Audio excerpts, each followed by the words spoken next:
وَمِنَ النَّاسِ مَن يَعْبُدُ اللَّهَ عَلَى حَرْفٍ فَإِنْ أَصَابَهُ خَيْرٌ اطْمَأَنَّ بِهِ وَإِنْ أَصَابَتْهُ فِتْنَةٌ انقَلَبَ عَلَى وَجْهِهِ خَسِرَ الدُّنْيَا وَالْآخِرَةَ ذَلِكَ هُوَ الْخُسْرَانُ الْمُبِينُ۔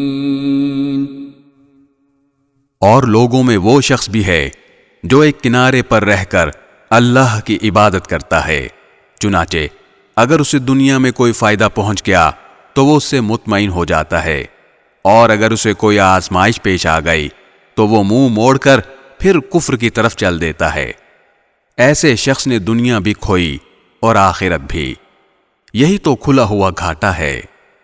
يدعو من دون الله ما لا يضره وما لا ينفعه ذلك هو الضلال البعيد۔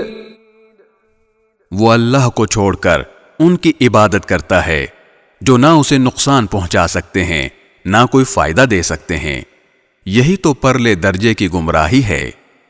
يدعو لمن ضره اقرب من نفعه لبئس المولى ولبئس العشير۔